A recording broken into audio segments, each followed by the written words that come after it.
we were talking about the static methods. I hope ये वाला part clear है. Then moving to the next part. अब यहाँ पे जो मैंने city variable create किया है, क्योंकि इसका भी scope मैंने private ही रखा है, तो इसमें भी changes implement करने के लिए हमें methods ही create करने होंगे. तो यहाँ पे इस class variable की value को print करवाने के लिए मैंने class method में get city नाम का method create किया है, और इसकी value में changes करने के लिए set city नाम का method मैंने यहाँ पे create किया है.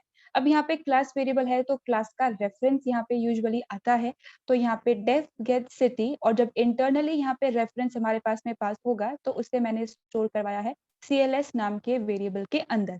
अब यहाँ पे भी स्टैटिक की तरह सेम कंसेप्ट है, दो मेथड है तो दोनों के आगे @क्लास मेथड मेंशन करना है, वरना फिर ये नॉर्मल मेथड कंसिडर होगा. अब इस मेथड के अंदर मैंने सिंपली CLS._city क्लास रेफरेंस पे जो सिटी नाम का वेरिएबल प्रेजेंट है उसकी वैल्यू को मैंने इस मेथड से रिटर्न करवाया है. Now next is def set city. पहला जो यहाँ पे पैरामीटर है दैट इज CLS क्लास के रेफरेंस को होल्ड करने के लिए, और सेकंड यहाँ पे जो पैरामीटर है CT. बेसिकली जब हम इस मेथड को कॉल करेंगे तो हम एक वैल्यू पास करेंगे, सिटी का नेम पास करेंगे जो इस वेरिएबल के अंदर आके स्टोर होगा, और इससे मैंने असाइन करवा दिया है सिटी नाम के वेरिएबल के अंदर. तो CLS._city is equals to CT. तो स्टैटिक मेथड और क्लास मेथड की वैल्यू एक्सेस करना और सेट करने के मेथड हमारे कंप्लीट हो गए. अब यहाँ पे एम्प्लॉय रिलेटेड इंफॉर्मेशन जो मैं स्टोर कर रही हूँ that is name and salary, इन्हें भी मैंने प्राइवेट ही क्रिएट किया है. तो जैसे ही ऑब्जेक्ट एग्जिस्टेंस में आएगा वैसे ही मुझे इन वेरिएबल्स को क्रिएट करना है. तो मैंने यहाँ पे लिखा है def_init_, which means it is a constructor non parameterized. अब यहाँ पे सेल्फ वेरिएबल मैंने लिखा है क्योंकि इंटरनली ऑब्जेक्ट का एड्रेस यहाँ पे पास होता है, तो जो ऑब्जेक्ट का एड्रेस यहाँ पे पास हुआ है उस पे मैंने नेम नाम का वेरिएबल क्रिएट किया है जिसमें इनिशियली नन है, यानी कि किसी भी तरीके की वैल्यू नहीं है. सिमिलरली सेम ऑब्जेक्ट के रेफरेंस पे मैंने स्टाइल नाम का वेरिएबल क्रिएट किया है जिसमें भी इनिशियली कुछ भी वैल्यू नहीं है. अगर आप चाहो तो इनिशियल वैल्यू असाइन करवा सकते हो, और else you can skip it अगर हमें यूजर डिपेंडेंट बनाना है तो. अब यहाँ पे जैसे कि मैंने आप लोगों को कहा था जैसे जैसे ऑब्जेक्ट एग्जिस्टेंस में आएगा वैसे वैसे यहाँ पे हम एम्प्लॉय के काउंट के अंदर इंक्रीमेंट करेंगे. अब एम्प्लॉय का काउंट का जो इंक्रीमेंट हो रहा है वो है सेट काउंट मेथड के अंदर, जो कि हमने ऑलरेडी इस क्लास के अंदर बना दिया है. अब ये किस टाइप का मेथड है? एक स्टैटिक टाइप का मेथड है. तो चाहे स्टैटिक टाइप के वेरिएबल हो या फिर स्टैटिक टाइप के हमारे पास में मेथड्स हो, ठीक है, दोनों के केस में हमें पहले क्लास का नाम यहाँ पे मेंशन करना होता है और फिर आता है वेरिएबल का नाम और मेथड का नाम. तो इसी कंस्ट्रक्टर के अंदर मैंने एम्प्लॉय क्लास के सेट काउंट मेथड को कॉल किया है, and because it is a static method तो किसी भी तरीके का पैरामीटर पास करने की नीड नहीं है. हमारा मेथड जो है वो कॉल होगा और इस एम्प्लॉय काउंट के अंदर +1 हो जाएगा. तो 0 + 1 becomes 1, जो कि अब इसके अंदर असाइन हो जाएगा. That is constructor. अब यहाँ पे यूजुअली हम लोग सेट और गेट को काम में लेते हैं. मैंने यहाँ पे सेट और गेट के बजाय एक्सेप्ट और डिस्प्ले को काम में लिया है. तो बेसिकली जो भी वेरिएबल्स हम लोगों ने क्रिएट किए हैं इस कंस्ट्रक्टर के अंदर, अब मैं यहाँ पे उन पे इनपुट लेना है. तो यहाँ पे जब भी हम इस मेथड को कॉल करेंगे क्योंकि ये किसी एक ऑब्जेक्ट से रिलेटेड है तो इंटरनली यहाँ पे हमारे पास में सेल्फ वेरिएबल के अंदर ऑब्जेक्ट का रेफरेंस आएगा. तो अब इस रेफरेंस पे जो नेम नाम का वेरिएबल है मुझे उसमें इनपुट लेना है. तो इनपुट के लिए input method input enter name, जो भी नेम होगा वो इस वेरिएबल में जाके स्टोर हो जाएगा. Same goes for the second statement, self._sal is equals to int input enter salary. अब यहाँ पे by default input का जो टाइप है that is string. तो यहाँ पे अगर उसे इंटीजर में कन्वर्ट करना है, फ्लोट में कन्वर्ट करना है तो आप टाइप कास्टिंग के मेथड्स काम में ले सकते हो. तो जो भी सैलरी यूजर इनपुट करेगा वो पहले इंट में कन्वर्ट होगी और फिर सेल के अंदर जाके असाइन हो जाएगी. अब यहाँ पे जो भी मैंने इनपुट लिया है, जो भी वेरिएबल्स क्रिएट किए हैं उन्हें डिस्प्ले करवाने के लिए डिस्प्ले नाम का मेथड क्रिएट किया है. ये भी ऑब्जेक्ट से रिलेटेड ही है. तो यहाँ पे मैंने सेल्फ वेरिएबल को काम में लिया है. तो print self dot name, current object के रेफरेंस पे जो नेम होगा वो प्रिंट हो जाएगा, कॉमा self._self, करंट ऑब्जेक्ट के रेफरेंस पे जो सेल वेरिएबल है उसकी वैल्यू प्रिंट हो जाएगी. अब यहाँ पे मैंने लिखा है एम्प्लॉय डॉट गेट सिटी. देखिए यहाँ पे मैंने इस क्लास का नेम क्यों काम में लिया है, क्योंकि क्लास का नेम या तो हम काम में लेते हैं या फिर क्लास का रेफरेंस हम काम में लेते हैं। अगर हम किसी ऑब्जेक्ट के साथ में इस डिस्प्ले मेथड को कॉल करवाएंगे तो ऑब्जेक्ट का एड्रेस इंटरनली पास होगा, क्लास का रेफरेंस थोड़े ही पास होगा। तो ऑब्जेक्ट के एड्रेस को यूज करके हम गेट सिटी मेथड को काम में नहीं ले सकते, क्योंकि ये क्लास लेवल पे क्रिएटेड है। तो यहाँ पे इसी वजह से मैंने लिखा है एम्प्लॉय डॉट गेट सिटी। तो इस क्लास के अंदर जो भी गेट सिटी मेथड होगा उसकी वैल्यू यहाँ पे आके सब्स्टिट्यूट हो जाएगी, यानी कि दिल्ली यहाँ पे प्रिंट हो जाएगा।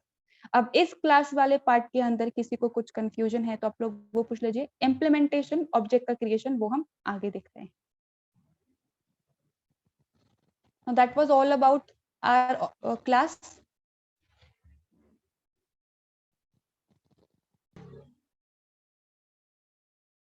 अब यहाँ पे क्लास तो हम लोगों ने क्रिएट कर ली है, अब उसका एक्चुअल इम्प्लीमेंटेशन तो तभी होगा जब हमारा ऑब्जेक्ट एग्जिस्टेंस में आएगा।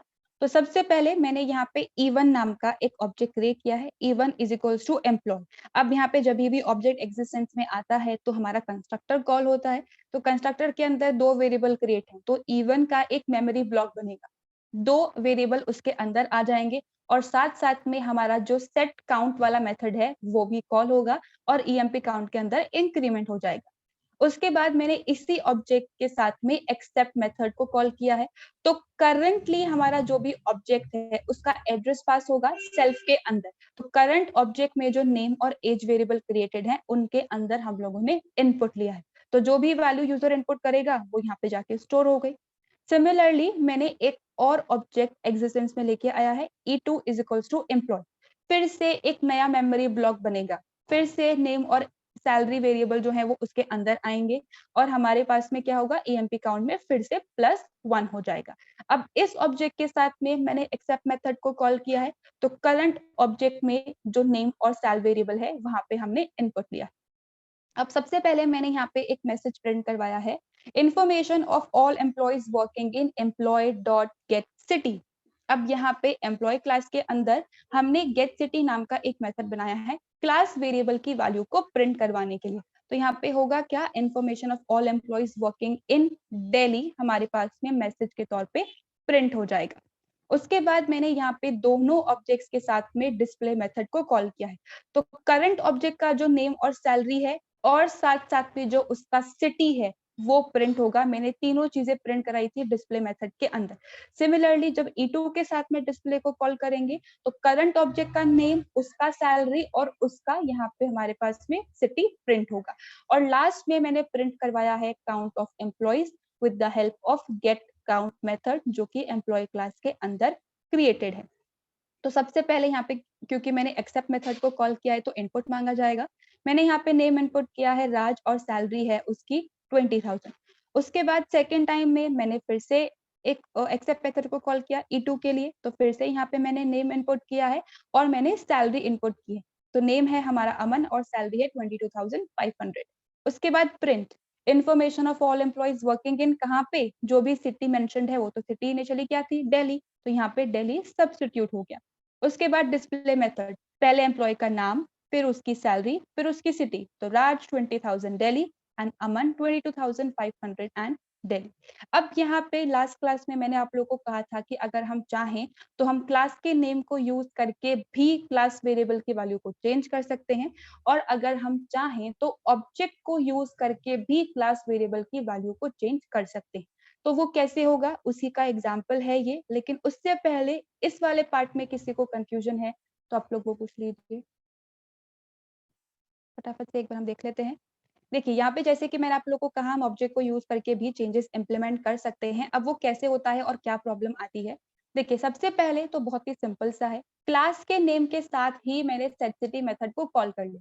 किसी भी तरीके की कुछ भी प्रॉब्लम नहीं आएगी क्योंकि क्लास वेरिएबल को ही ये चेंज कर रहा है। तो क्लास का रेफरेंस यहाँ पे पास हो गया, CLS के अंदर इस क्लास का रेफरेंस चला जाएगा और CT के अंदर जो CT वेरिएबल है उसके अंदर मुंबई चला जाएगा। फिर मैंने लिखा है CLS dot double underscore city is equals to CT। तो अब यहाँ पे जो दिल्ली वैल्यू थी वो ओवरराइट हो जाएगी इस मुंबई से। तो अब अगर मैं E1 और E2 का डिस्प्ले मेथड कॉल करती हूँ तो यहाँ पे राज अमन, और उनकी सैलरी, और अब सिटी देखिए यहाँ पे मुंबई आ चुकी है। तो एक तरीका तो ये है। अब दूसरा तरीका ये है, हम क्लासेस के बाहर की बात कर रहे हैं, दूसरा तरीका ये है कि हम ऑब्जेक्ट के साथ में भी काम में ले सकते हैं। क्लास वेरिएबल का कंसेप्ट था कि वो सबके लिए कॉमन रहता है, एक के साथ में अगर हम चेंजेस करते हैं तो बाकी सब पे भी वो इफेक्ट होगा। तो अगर आपने कभी भी कुछ इस तरीके का स्टेटमेंट लिखा है, अभी देखिए हमारे पास में सिटी वेरिएबल इज प्राइवेट, मान लीजिए वो पब्लिक होता और हम लिखते E1 dot city is equals to Gurgaon, तो हम ये अज्यूम कर रहे हैं कि एम्प्लॉय 1 जो हमारा ऑब्जेक्ट है, उसके अंदर जो सिटी वेरिएबल है, अब उसमें गुड़गांव आ गया है। लेकिन ऐसा होता नहीं है। अगर हमने कुछ इस तरीके का स्टेटमेंट लिखा है तो होगा क्या, इस ऑब्जेक्ट के जो रेफरेंस है, जहाँ पे नेम और सैलरी वेरिएबल क्रिएटेड है, वहां पे एक नया वेरिएबल क्रिएट हो जाएगा सिटी नाम से, जिसके अंदर गुड़गांव जाके स्टोर हो जाएगा। तो अगर हमें ऑब्जेक्ट को यूज करके क्लास वेरिएबल की वैल्यू को मॉडिफाई करना है, तो वहां पे आपको मेथड्स ही काम में लेने होंगे, और उस मेथड से पहले हम लिखेंगे at the rate class method. अगर इस तरीके का स्टेटमेंट लिखोगे तो एक नया वेरिएबल क्रिएट हो जाएगा और आउटपुट वो नहीं आएगा जो हम करवाना चाह रहे हैं। तो E1 dot set city Gurgaon अगर मैंने यहाँ पे पास किया है तो यहाँ पे होगा क्या, यहाँ पे ये हमारा मेथड है सेट सिटी, हमने E1 के साथ में काम में किया है तो E1 का रेफरेंस यहाँ पे काम करेगा, तो यहाँ पे जो भी उस ऑब्जेक्ट का रेफरेंस होगा वो इधर आ गया और गुड़गांव आ गया इसके अंदर। अब यहाँ पे उस ऑब्जेक्ट के रेफरेंस पे सिटी वेरिएबल प्रेजेंट नहीं है, लेकिन क्योंकि हमने यहाँ पे क्लास मेथड लिखा है तो ये क्लास के रेफरेंस में जाके ऑटोमेटिकली सर्च कर लेगा कि सिटी वेरिएबल जहाँ पे भी प्रेजेंट है उसकी वैल्यू को मॉडिफाई कर दो।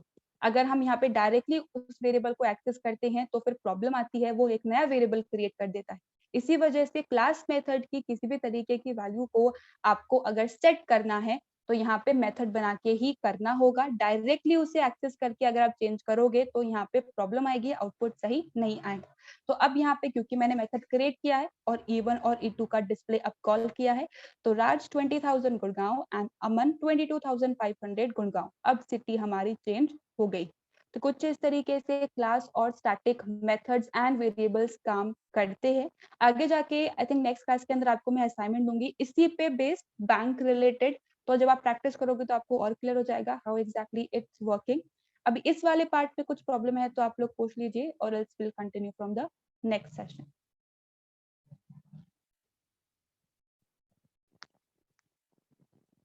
सबको क्लियर है सारे मेथड्स का कंसेप्ट?